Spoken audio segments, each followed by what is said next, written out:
Snark Squad. Babes. Sunday evening. Mango mimosas. On deck. And babes, these ocean ladies. Oh, bring in the heat. They really are. I mean, we need to be real for a second. Completely real. We did not have high hopes. Like, at all. We were bracing for, like, pure nautical nonsense. Literally. But babes, episode 2. Honey. The reality TV gods. The Bravo babes. Say it, Andy. They blessed us. They truly, truly did. And we are literally spiraling thinking about the fact that we almost slept on this show. We were dangerously close to just, like, letting it rot on the DVR. Exactly. But wait, before we even get into the absolute delusion of this episode, we need to talk about something else that had me in a full spiral this week. Oh, boy. What now? The concept of collective delusion. Like Y2K. Wait, what? We need to talk about it. The transition from Rhode Island Housewives to the turn of the millennium. Okay, I'm strapped in. Let's go. No, seriously, it's all connected. So I was at my mom's house this weekend, and we were going through these old boxes in the basement. You know the exact type of boxes I'm talking about. The plastic bins that smell like damp cardboard and nostalgia. Yes. Dust and pure 1990s anxiety. Yeah. So I pull out this printed photograph, right? And it has that little glowing orange timestamp in the bottom right corner. Oh, iconic. December 31st, 1999, 11:58 p.m. 2 minutes before the supposed end of modern civilization. Literally. And it's a picture of me. I am wearing this sparkly limited two-top. My hair is pulled back in like a terrifying grid of butterfly clips, and I am sobbing. Wait, you were actually crying? Just absolute visceral, full-body crying. Because, babes, I truly, with my whole entire chest, thought the world was ending right then and there. Babes, Y2K was insane. Like, if you were a kid or if you just didn't live through it, you genuinely cannot comprehend the level of global psychological warfare we were under. It was terrifying. It wasn't just like some fringe internet conspiracy. It was mainstream news every single night.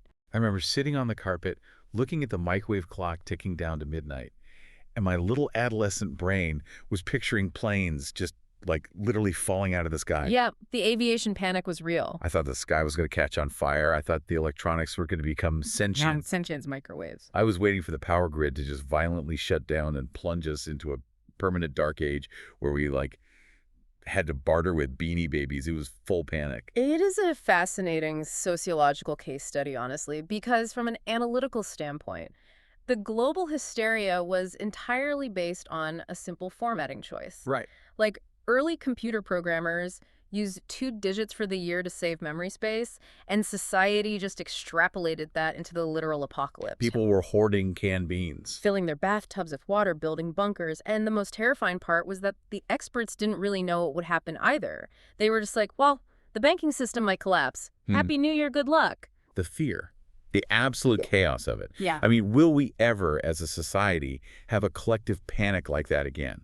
Where every single person on Earth is just waiting for the clock to strike midnight to see if we cease to exist? It's an interesting question, but honestly, no.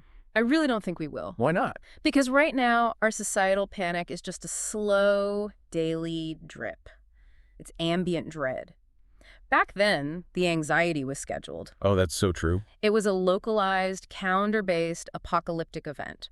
We literally bought party hats and novelty glasses with zeros for eyes to watch the world end. We made a party out of our own potential demise. Which is exactly what these women in Rhode Island are doing with their lives. Yeah. Making a party out of their own demise. The thematic transition is flawless. Thank you. But wait, real quick, for anyone watching the video feed, yes, the pastel nightmare that was the Easter decor, it is finally gone. Praise be, we have cleansed the studio space of the fake grass and the terrifying ceramic bunnies. We are back to a neutral vibe. But Peppercorn, the podcast cat, still here. He is currently asleep under the microphone stand, completely unbothered by the Rhode Island drama. Shout out to Allison for keeping him fed while we record. But wait, the Y2K trauma isn't even the biggest thing I'm spiraling over right now. Oh, God. What happened? I have a life update that is, it's breaking my brain. I got a phone call yesterday. My aunt is leaving me a pet bird. I'm sorry, what? In her will. Let's back this up. An inheritance of a bird. A bird. In her will. Babes, thoughts. I need your thoughts immediately because I am losing it. I am not equipped for this. Okay, looking at this strictly from a logistical and operational standpoint, this is a nightmare. Right. What kind of bird are we talking about here? Because if it's a parrot, you realize that those things live for like 80 years, right? Stop. That bird is going to outlive you. You are going to have to draft a will to leave the inherited bird to someone else. It's a generational curse with feathers. That is exactly what I'm panicking about. The responsibility, it's an African gray, I think. It talks, it mimics voices. Oh, absolutely not. What if it mimics my aunt's voice after she's gone? It's going to be like a haunted Victorian ghost trapped in a cage in my living room. That is deeply unsettling. And the chaos potential? You know me.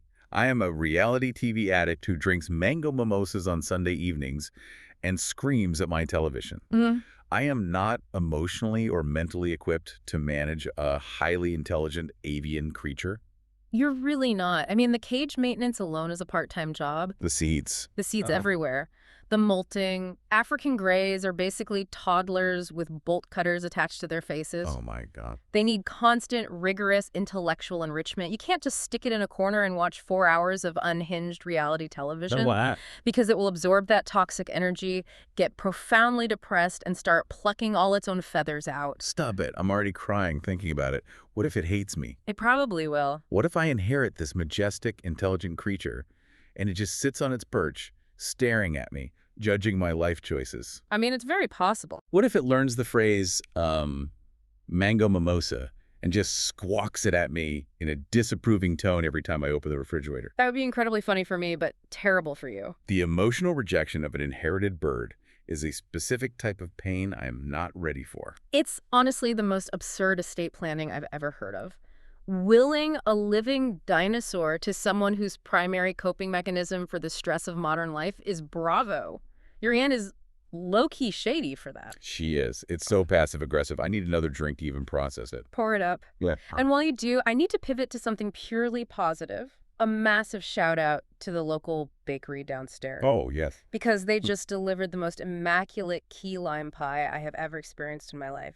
Best key lime pie ever. Oh my God, the flavor profile on that thing, it is so perfectly tart, but it doesn't, like, punch you in the jaw. No, not at all. It's not that artificial neon green sweetness. It's just a bright, vibrant snap of citrus. Exactly. And the texture, the custard is dense but velvety, but we really need to talk about the graham cracker crust. Yes, the crust. A crust makes or breaks a pie. This crust is thick, it's buttery, and it holds its structural integrity even when you cut into it. It is literally an architectural marvel. And paired with the mango mimosas, like the tartness of the lime, the sweetness of the mango, we are thriving. We are living our best, messy Sunday evening lives. We have our mimosas, we have our pie, and we have our sanity. For now, at least. Let's get down to business. Yes. Grab your glasses, babes, because the delusion is at an all-time high. Yeah. We need to talk about Rhode Island. Let's start with the wholesome content, right? The emotional grounding of the episode before we descend into the absolute gutter of human behavior. Okay, yes, let's start with subsection 1, Liz. Right.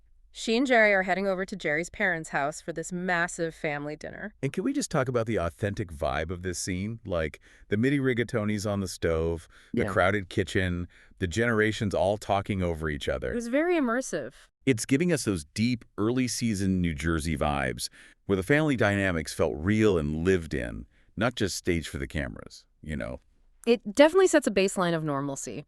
So they are gathering to celebrate because Liz's stepdaughter, Brianna, who is 26, just found out she is pregnant by her boyfriend, Zach. Oh, poor Zach. Right, because the context here is that Brianna and Zach haven't been dating that long, just a couple of months, and boom, they are having a baby. You can practically see Zach shaking in his boots as he meets the grandparents under these circumstances. He's terrified. But honestly, my heart just swelled for Liz in this entire sequence. We get this really beautiful confessional from her and we find out the backstory. It was very sweet. When Liz and Jerry got together, he already had 4 daughters. And the biological mom, and I really respect Liz for not going into the messy, exploitative details here, but the mom wasn't in a position to care for them. So Liz, who was single, living her own independent life, waking up when she wanted, having no obligations, she suddenly steps into the role of a full-time mother to 4 girls. Think about the monumental life shift that requires. Going from, I decide what to do with my weekend, to packing 4 school lunches, managing emotional breakdowns, and doing endless laundry overnight. It's huge. That requires a profound level of selflessness. And she says this line that literally had me tearing up. She says, even though I didn't give birth to them, I feel like a part of my blood courses through It them. was very emotional. You can just feel the emotion. She clearly wanted kids of her own, and maybe it didn't happen the traditional biological way, but stepping in to raise these girls fulfilled that maternal instinct for her. She's definitely the matriarch. She is a powerhouse of empathy. It really roots her as the moral center of this cast. It is a genuinely beautiful sentiment, and it gives her character a lot of depth. However, Oh, no. Here we go. I have to look at this through the lens of reality TV tropes. You always do. Because right after this touching moment, we get into the logistics of grandparenthood. Liz sits there and explicitly dictates her boundaries regarding the baby. She does. She says, "What do I want to be called? Certainly not Glamma, anything grand, anything Nan, anything none of that." I like Gigi. Wait, I love Gigi. I think it's chic. Chic. It's modern. It sounds like a luxury fashion brand like Gucci or something. Babes, let's analyze what's actually happening here. It is pure, unfiltered denial of aging. Oh. It is the classic housewife maneuver. You see this across every single franchise. These women are absolutely terrified of the word grandma or grandmother because, in their minds, it implies mortality, sensible footwear, and the end of their youth. That is so dark. They think if they rebrand the title to Gigi or Honey or Lovey or Glamma, it somehow tricks the universe into thinking their Botox will last longer. You are being so cynical. Why does a woman in her 50s or 60s have to accept a title that historically meant you sat in a rocking chair knitting? Because she's a grandmother. Gigi's cute. It's just two G's. It's snappy. It's a linguistic shield against the passage of time. It is a rebrand for a life stage. She isn't psychologically ready to admit she's entering. I am defending Gigi to the death. Fine, I will concede. Let her have her Gigi moment. It's harmless vanity. And strategically establishing this beautiful maternal family dynamic in the first 15 minutes of the episode is brilliant producing. Because of what comes later. Exactly. It sets Liz up perfectly as the moral center who is about to be violently and deeply disrespected by Rula later on. The contrast is essential. Oh, the disrespect is coming. But before we get to that explosive lunch, we pivot in subsection 2 to Johnston Memorial Park. Ah, yes. A very scenic patch of municipal grass featuring an absolutely terrifying swing set. The park playdate. We have Ashley, who is our resident Bachelor alum, and Joe Ellen. And can I just say, everyone on the internet was right about this scene. About the baby. Yes, that poor baby Jojo was just flopping around completely backwards in that swing. I was so stressed watching the physical comedy of this child struggling while the adults ignored him to trauma dump. The swing was a structural hazard, but the real hazard in that scene was the immense emotional baggage Ashley was unloading. Ashley is going through it. She is going through it in a way that feels very dark and very real. They are sitting at the park, and Ashley just starts breaking down in tears. Just weeping over the coffee. She's talking about her husband, Jared, and this business they opened, Audrey's Coffee House. And she uses this specific phrase. She calls herself a bar widow. A coffee shop widow, basically. Right, like her husband is at the coffee shop so much, working so many hours, that she feels like she has lost him to the business. Anyone who has ever worked in or owned a restaurant knows exactly what she is talking about. So hard. The hospitality industry is brutal. It demands every waking second of your life. It eats marriages for breakfast. It truly does. And my empathetic heart was bleeding for her because you can see the exhaustion. She's crying, the baby is crying, the commercial ice machine at the shop is broken again, and Jared's just drowning in stress. That's a lot. And she reveals something so heartbreaking. She says that when Jared actually is home, he feels like a failure. That was heavy. He feels like he's not being a good enough father or a good enough husband because this massive project they poured their lives into isn't bringing enough money to the table. She literally looks at Joe Ellen and says, he's not happy. It is an incredibly heavy admission to make on television. So heavy. And she says she tries to reassure him every single day that he is enough, that the money doesn't define his worth as a father. It's raw. It's very raw. But here's where I have to pivot to the strategic shade of reality television. I knew this was coming. Because while Ashley is having this very real, very vulnerable breakdown in a public park, laying her marriage bare, we cut to Joe Ellen's confessional. Oh my God. The confessional. The whiplash I experienced. Joe Ellen is sitting there on the park bench, nodding, making the sympathetic faces, playing the ultimate supportive mom friend. Handing her a tissue. Exactly. But in her confessional, she completely and utterly eviscerates Ashley's entire social media existence. She really did. She points out the glaring hypocrisy. She says that Ashley projects this absolutely flawless, curated, picture-perfect family aesthetic on Instagram, complete with the filters and the brand deals. Yeah.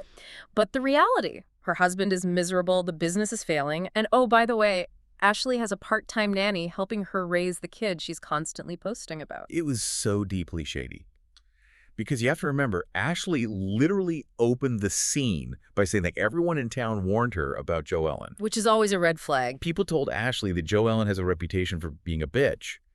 But Ashley says to the camera, I don't see it. I found her so warm and friendly. Famous last words. And then, mere seconds later, Joe Ellen casually drops an anvil on Ashley's influencer facade. It perfectly encapsulates the dichotomy of Jo Ellen as a character. It does. She is the ultimate two-faced confidant. She will validate your tears in person, she will hand you a tissue, and then she will turn to the camera and highlight your structural hypocrisy to millions of viewers. She's ruthless. And the thing is, she's not wrong. Wait, you agree with her? I mean, the influencer facade is cracking under the weight of a broken commercial ice machine. Jo Ellen is just pointing out the gap between the grid and reality. It's a harsh truth. It just shows you that nobody's life is actually what it looks like on Instagram.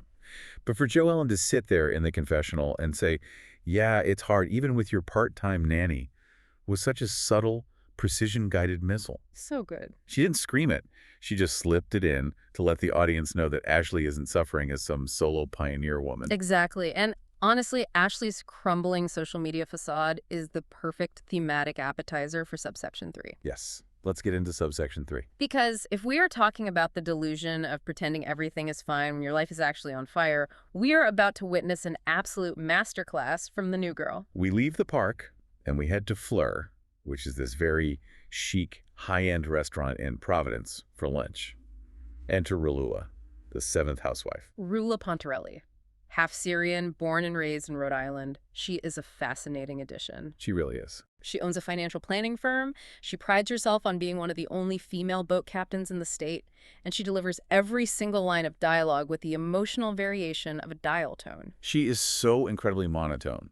Kelsey even joked about it in the car before Rula arrived. But babes, do not let the flat voice and the calm demeanor fool you, because she came into this lunch incredibly hot. Scorching hot. She sits down at the table with Liz and Kelsey. The pleasantries last about 4 seconds. Literally. They ask how her 4th of July was. Liz casually mentions that Jo Ellen hosted a party, and Rula just stops. She just gives them this dead-eyed, unblinking stare. The silence was deafening. You could hear the silverware clinking in the background. And then Rula just drops the bomb. She says she's been feeling on the outside lately. And she looks at Liz and Kelsey and asks, what is it about you two that makes you want to keep hanging out with her?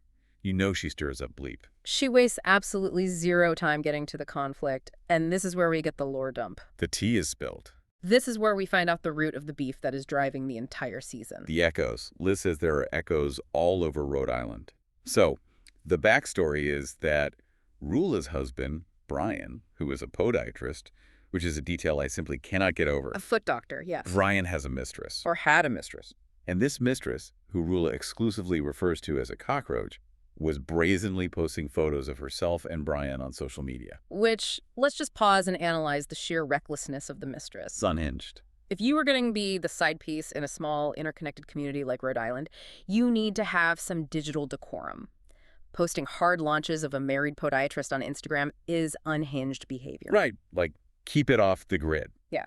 But here is the crazy chain of custody of these photographs. Jo Ellen sees the photos online. Jo Ellen takes screenshots and sends them to Liz. Following so far. Liz, being a friend, tells Rula these photos exist. Rula then begs Jo Ellen to send her the photos so she can see the evidence for herself. Makes sense. Jo Ellen complies and sends them to Rula. But then Rula finds out that Jo Ellen isn't just sending them to her. Jo Ellen's also showing these photos to everybody else in their friend group, and apparently half of Rhode Island. Jo Ellen was essentially running a visual press tour of Brian's infidelity. Yes. She was acting like a publicist for the affair. She was practically printing the screenshots out and stapling them to telephone poles outside of Stop and Shop. And so Rula is absolutely furious at Jo Ellen. But here is where I am gasping for air at the table dynamics. Yeah. Kelsey tries to play the mediator. Always a mistake. Kelsey says, but the pictures were posted in December and taken in the summer, so it's been a long time. And Rula, maintaining that flat, monotone delivery, says, yeah, it was last summer. There's nothing going on now. People are talking about my husband being involved, but he isn't. And that, my friend, brings us to the defining moment of the episode. I have chills just thinking about it. The line of the night. The line that will be printed on coffee mugs and T-shirts. Liz McGraw leaning in slightly, covering her mouth with her hand, and whisper yelling across the table. But he is Wah. But he is big. He is. It is absolute cinematic brilliance. I was screaming. Let's break down why this is so effective. Liz didn't stand up. She didn't scream. She didn't flip the table or throw a glass of wine. She just delivered the devastating, undeniable, quiet truth. Everyone in the state of Rhode Island knows Brian, the podiatrist, is still actively seeing the cockroach. I was yelling at my television because Rula is sitting there sipping her water, trying to play it off like, oh, it was just a little summer fling, a momentary lapse in judgment. It's completely over now. The delusion is staggering. She is entrenched in such deep denial. She is significantly madder at Joe Ellen for distributing the photos than she is at her own husband for taking them. It's a bizarre defense mechanism, but psychologically we see it all the time in these high-pressure social groups. I do. It is easier to kill the messenger than to deal with the reality of the message. If Rula admits Brian is still cheating, she has to blow up her life. Which she doesn't want to do. Right. If she focuses all her rage on Joe Ellen for gossiping, she gets to keep her marriage intact while still having an outlet for her anger. It's toxic. But when Liz refuses to play along with the delusion, when Liz whispers, but he is, Rula panics. The delusion is punctured. She feels cornered. And what does a cornered reality star do? She deploys the classic reality TV tactic, deflect and destroy. And babes, she went lower than the Mariana Trench. She bypassed logic and went straight for the emotional jugular. She looks across the table at Liz, who just told us in the first 10 minutes of the episode how much she loves her stepdaughters and how she sacrificed her single life to raise them. And Rula says, you know, when you produce kids with someone, it's a game changer. I know Jerry has kids. You didn't have any of your own. The collective gasp that erupted from my soul when she said that. Babes, I was furious. I was literally pausing the TV to yell at the screen. That is a vile below-the-belt hit. It was incredibly low. Rula has known Liz for 10 years. She knows exactly how much those girls mean to Liz. She knows Liz raised them. To use the phrase, produce kids, as if children are manufactured on a factory assembly line, and to invalidate Liz's motherhood simply because she didn't physically give birth to them. It's disgusting. And why? Just because Rula is trying to justify staying with a cheating podiatrist. It was disgusting. It is incredibly dark. But if we analyze it, it was a desperate, calculated move from a drowning woman. Rula knew she was losing the factual argument about Brian. Liz had her dead to rights. She did. So Rula hit Liz where she knew it would inflict the maximum amount of psychological damage. It's the, if I'm going down, I'm taking your greatest insecurity with me strategy. It's so mean. But wait, she didn't stop there. Having insulted Liz's motherhood, she then decided to target Liz's marriage. The indiscretions. Rula says, you've gone through your things with Jerry, and you didn't kick him to the curb. She literally says in her confessional, when the cat's away, the mice will play, heavily implying that when Jerry was out working on the boats for weeks at a time, Liz was stepping out on him. I have to ask, what kind of friends are these? They have known each other for a decade. They are sitting at a high-end lunch spot in Providence, and within 5 minutes of the cameras rolling, they are mutually exposing each other's marital infidelities. It is so toxic. And then Rula, seeing Liz's face physically harden into stone, realizes she may have gone too far and tries to backpedal. Typical. She says, no disrespect, I didn't mean it in a negative way. And Liz, our stoic queen, doesn't accept the fake apology. She just looks at her and says, yeah, you said what you said. Liz does not play. She understands that words have weight. Rula demanded absolute respect and secrecy for her own crumbling marriage, while simultaneously disrespecting Liz's family structure and accusing her of infidelity. Exactly. It was a masterclass in hypocrisy and a surefire way to instantly make the audience root against you. And we haven't even talked about Rula's home life scene yet.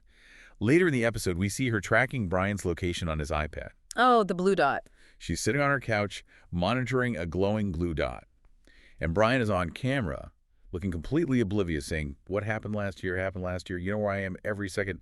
People are just jealous. Jealous. Jealous, Brian. Jealous of what? Your foot-scraping career, your absolute inability to stay faithful. I swear to you, cheaters always look exactly the same. The internet was reading him for filth. The sheer, unadulterated delusion of a man thinking the general public is jealous of him when he literally requires a GPS tracker just to prove to his wife he went to the grocery store. It's embarrassing. It's pathological. Okay, I need to take a deep breath because that lunch scene spiked my blood pressure. Mhm.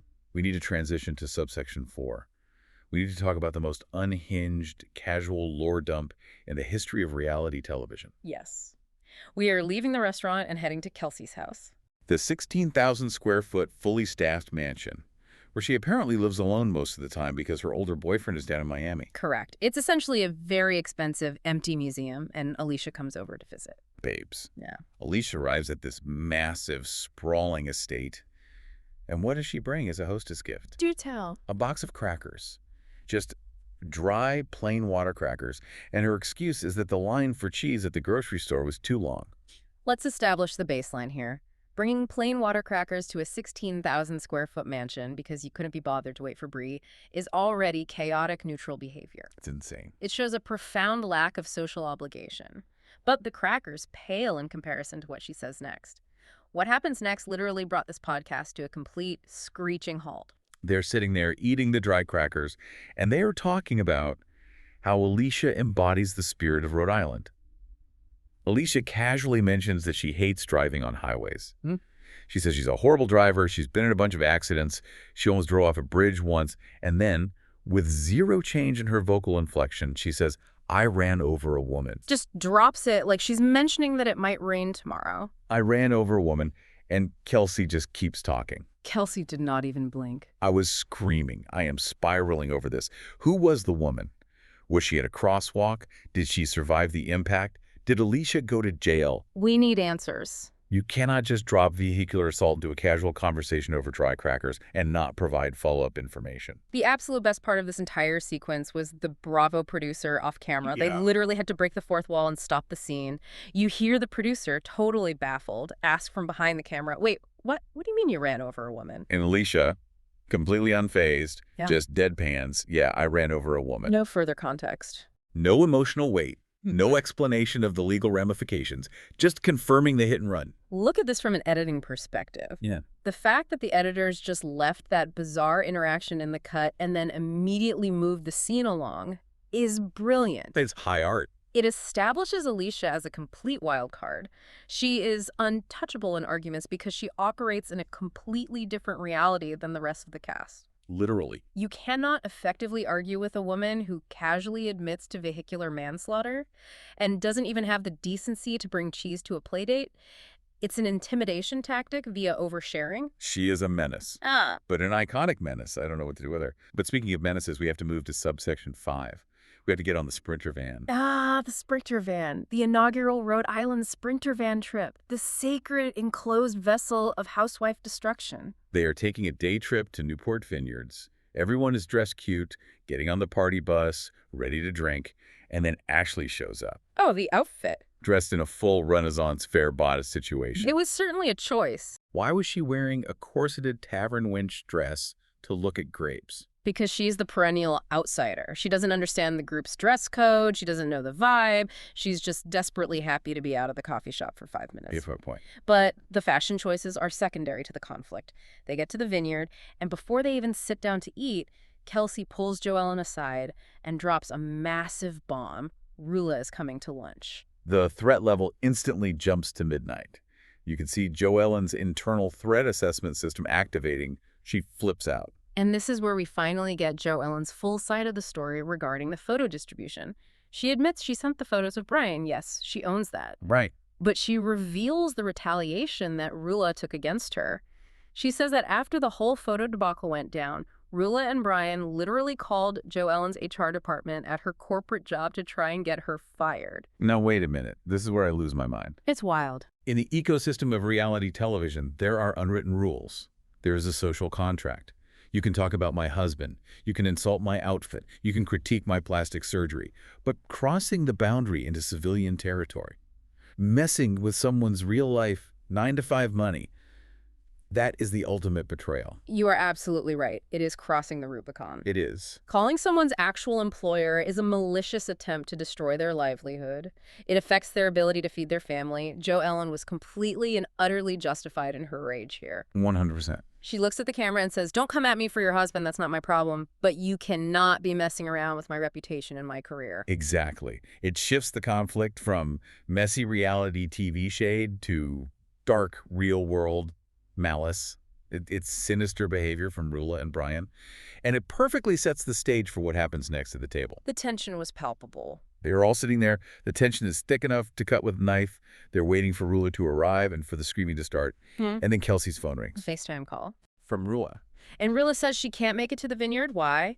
Because she claims she's at an urgent care clinic. She's sick. But babes, she was sitting in bed on FaceTime in full beat to the gods glam. It was hilarious. She has false lashes on. She is fully contoured. She has a lip liner that could cut glass. Who goes to a walk-in medical clinic in full evening glam? She backed out. She fully panicked. She knew Jo Ellen was waiting for her with a loaded verbal shotgun. She knew she couldn't defend the HR call, so she faked a medical emergency to avoid the confrontation. It is cowardly. And Jo Ellen saw right through the performance instantly. Which leads to my absolute favorite read of the entire episode. The internet is already quoting it everywhere. Jo Ellen looks at the phone, looks at the girls around the table, and says she's not sick. She gets headaches because she's stressed out from taking too much Ozempic. Have a turkey leg from Ashley. I collapsed. The accuracy, the surgical precision of the shade, and the stray bullet hitting Ashley's Renaissance outfit at the very end. Jo Ellen is operating on a different level of snark. She literally picks up the little decorative place card box with Rula's name on it and hurls it into the bushes. It was poetic cinema. And throwing that box perfectly transitions us into subsection 6. Because while Jo Ellen is throwing boxes into the foliage, Kelsey is about to unleash a nightmare box of her own on the group. Kelsey's box of secrets. Kelsey clinks her glass and says, "I have a little game." Now, let me give a piece of life advice to you listening. If you are ever at a lunch with a group of women who deeply resent each other and someone says, "I have a little game," call an Uber immediately. Oh, absolutely. Flee the state. Run for the hills. Flee the state. It is a Heather Gay special. We saw this on Salt Lake City. Kelsey hands everyone a box with their name on it, and the rules are that everyone has to write an anonymous question about the rumors they've heard about the person whose name they draw. So toxic. It is a mechanic designed entirely to launder rumors and force vulnerability on camera. And nobody held back. They just aired out the entire state of Rhode Island's dirty laundry over a nice charcuterie board. Let's break down the revelations. First up is Ashley. The anonymous question asks about her virginity. Bringing the Bachelor lore into the Bravo universe, Ashley admits she lost her virginity at 29. Which, honestly, I kind of relate to the late bloomer anxiety. There is a lot of pressure in purity culture, and to have that follow you into your 30s is tough. But you could physically see everyone else at the table buffering. Right, because these women are currently dealing with overlapping paramours, location tracking iPads, and HR violations, and Ashley is talking about a narrative arc from a dating show 5 years ago. It felt totally out of place. It really did. Moving on to the real mess, we get to Rosie. The rumor is that Rosie had an affair with a basketball coach. She completely denies it. She said she's never even met the guy. But then she uses her time holding the floor to apologize to Kelsey about the rumors she was spreading at the 4th of July party. Yes, the polygamy rumors. Now, pay attention to the absurdity of this defense. Oh my God. Rosie says she went home after the party, opened up ChatGPT, and asked the artificial intelligence what the exact difference was between polygamy and polyamory. I can't. And the AI told her polygamy is when you are legally married to multiple people. So she formally apologizes to Kelsey for calling her a polygamist. Only on Bravo would someone use artificial intelligence to clarify the taxonomy of their friends cheating. It is dystopian. But Kelsey takes the floor, and this is where she earns her paycheck as a cast member. Because Kelsey doesn't deny it, she admits the truth about her situation. She is shameless. She explains that her boyfriend of 10 years, the older, wealthy guy down in Miami, cannot give her the marriage and kids she wants. So what is her solution? She is actively dating another boyfriend who can give her those things. And she's just keeping the Miami guy on the roster. She's living in his 16,000 square foot house, utilizing his staff, while he's down in Miami supposedly with his other girlfriend. And she's openly dating a new guy up in Rhode Island to secure a family. I have to say, I deeply respect the hustle. The roster management is elite. Elite. She is running a dual-track relationship strategy to hedge her bets. Rosie was sitting there scoffing, saying, if this isn't polyamory, I don't know what is, but Kelsey does not care about Rosie's judgment. She is securing the bag, the real estate, and the baby simultaneously. It's fascinating to watch someone be that unapologetic about their arrangement. But then the game takes a very dark turn. It's Liz's turn to read her question. The final box, the climax of the scene. Liz opens a little slip of paper and reads, I love you, but is the news true? And Liz is confused. She's like, what news? And Alicia, who wrote the question and doesn't even try to hide her handwriting or deny it, says, oh, the news that you were having an affair or something. The air completely left the vineyard. The temperature dropped 10 degrees. Alicia brings up the exact same rumor that Rula threw in Liz's face at lunch. The rumor about Liz having an affair with a guy named Dino. Yep. And you can see Liz is visibly hurt. She isn't angry like she was with Rula. She's wounded. She says to Alicia, I'm surprised that you, out of all people, would ask that. You grew up with us. You know it's not true. Liz explains in her confessional that Dino is a very close family friend. And yes, she leaned on him for emotional support when Jerry was away spearfishing for long periods of time, but she categorically denies any physical affair. She was adamant. But she is furious at Alicia for bringing it up. She says Alicia co-signed a false narrative and legitimized the rumor by saying it out loud. See, I think Alicia was being so malicious and messy here. She knows Liz is already dealing with Rula spreading this toxic rumor. Why would you bring it up at a public table game with all the other women listening? Felt like a deep betrayal from an old friend who should have had her back. See, this is where I have to push back on you. You're looking at it emotionally, look at it strategically. I actually think Alicia was doing Liz a massive favor. A favor? How is publicly accusing your friend of an affair a favor? Think about the mechanics of reality television. Yeah, I'm listening. Alicia knows Rula is actively weaponizing this rumor behind Liz's back. It's spreading in the shadows. By putting it on the table, on camera, in front of the entire cast, Alicia forced the issue into the light. Oh. She gave Liz the opportunity to address it directly, define the narrative on her own terms, and shut it down before Rula could use it as a sneak attack at the big disco party next week. Alicia basically handed Liz the microphone to kill the rumor before it could grow. Wow. Okay, when you explain the architecture of the move like that, it's actually a genius producer maneuver. But from Liz's perspective, it still stings. She felt betrayed in the moment, and that unresolved tension is going to carry over. Which brings us perfectly to the analytical breakdown of the cast. Let's move into segment 1, Underdog Watch. Segment 1. Babes, out of everyone we watched this week who surprised us the most, who came from behind and secured their spot in our hearts, you go first. My underdog pick is going to shock you. It is Kelsey. Kelsey. Really? The girl drinking stripper juice. Hear me out. Initially, in episode 1, she seemed like just a vapid girl living in a giant empty house, drinking whatever stripper juice is, and not understanding basic concepts like whether rose is a type of wine. She was very clueless. But look at what she actually accomplished this episode. She orchestrated a highly structured table game specifically designed to force everyone's darkest secrets out into the open. Oh, she did do that. She set the trap, let everyone willingly walk into it, and completely controlled the flow of information without getting her own hands dirty. She is a low-key producer. She is manipulating the pieces on the board while pretending she doesn't know how to play chess. Okay, wait, you're so right. She literally forced everyone to trauma dump at a vineyard under the guise of a fun game. That is high-level Housewives strategy. Who is yours? For me, my underdog is 100% Liz. In episode 1, she seemed like the grounded, reasonable one, maybe a little too quiet to carry the drama. But this week, She snapped. I was shocked by how fiercely she holds her ground. She doesn't scream, she doesn't throw glasses, she doesn't use props. She just hits you with the quiet, devastating truth. The whisper yell. But man line is already iconic. And the way she defended her stepdaughters against Rula's vile comments without losing her cool, she is the moral center of this show, but she has a spine of absolute steel. Liz is a star. My timeline was screaming it all night. She really anchored the emotional weight of the episode. But let's look at the broader picture, segment 2. Social strategist. Who is playing the overall game the best right now? I think we are entirely aligned on this one, even though I hate to admit it. It has to be Alicia. Alicia, babes. Yeah. She is chaotic, neutral perfection.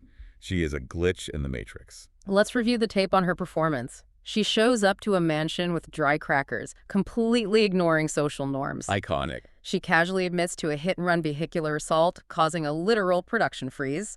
She asks the most devastating nuclear question in the box game about Liz and Dino, and yet somehow she walks away from the episode with absolutely nobody mad at her, except maybe a slight annoyance from Liz. She is Teflon. Nothing sticks to her. She just drops live grenades into the conversation and then wanders off to look at the grapes. Exactly. She doesn't engage in the screaming matches. She doesn't defend herself. She just plants the seeds of destruction and watches them grow from distance. She's playing 4D chess while the rest of them are playing checkers. She understands a fundamental psychological principle. If you deliver chaotic information with a flat, emotionless affect, people don't know how to react to you. They are paralyzed by the lack of emotional cues. She is the ultimate social strategist because she is unreadable. I am obsessed with her methods. But we have to talk about the dark side of the strategy. Segment 3.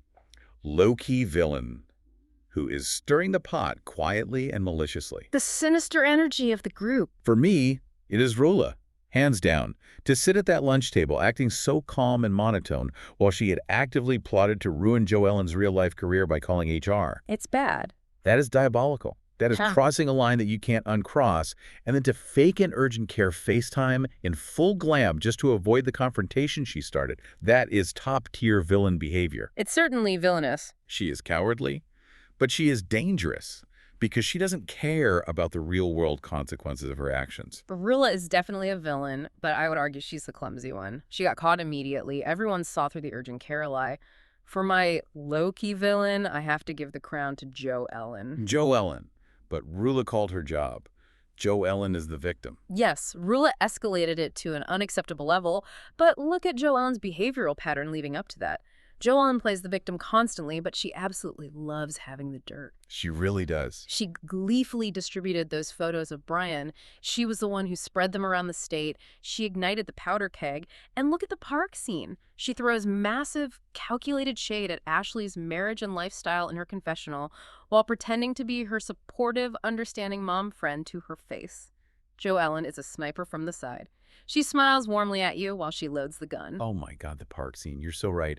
I let my empathy for the HR situation blind me to her earlier behavior. She's good at that. She is smiling in your face and destroying your Instagram aesthetic behind your back. Yeah. She is highly dangerous. Which means the collision course is officially set. Yeah. Let's move to segment 4. Beach blow-up predictions. What chaos is coming next week? We saw the teaser. Next week is a disco-themed party, which you know means terrible polyester outfits, sweating under hot lights, and high emotions. My perfect storm. We see a screaming match between Liz and Kelsey. And we see the ultimate showdown we were promised today, Rula versus Joe Ellen. What are your predictions, babes? Here is my logistical forecast for the Disco Inferno. First, I predict that Rula's husband, Brian, who, remember, tracks his own location to prove his innocence, is going to have his tracker exposed on camera. Oh, that would be amazing. Someone is going to pull up the iPad at the party and prove he's at the cockroach's house while Rula is out doing the hustle. Yes, the digital footprint will be her undoing. Ellen is a corporate girl. She understands documentation. Oh, I see where you're going. I predict Joe Ellen is going to bring physical, printed out paper receipts of the HR emails to the disco party. She is going to pull them out of a sequin clutch and hand them out like flyers to the rest of the cast. I am manifesting the printed receipts.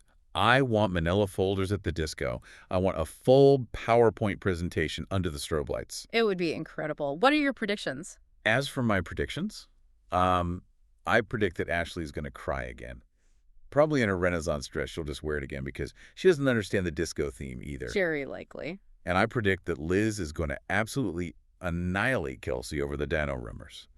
I think Liz is going to realize that Kelsey's little game was a targeted setup, and Liz is going to bring that quiet, lethal energy to the dance floor and shut Kelsey down permanently. Solid predictions. The architecture for a legendary blow-up is all there. Babes, the mango mimosas are hitting. The delusion is thriving, and I feel like we just survived a psychological war zone analyzing these women. I mean, and we are still recovering from Y2K trauma, bird inheritance anxiety, and a severe life-altering obsession with key lime pie architecture. It has been a massive Sunday evening. It really has. We need to hear from you. Are you watching this show?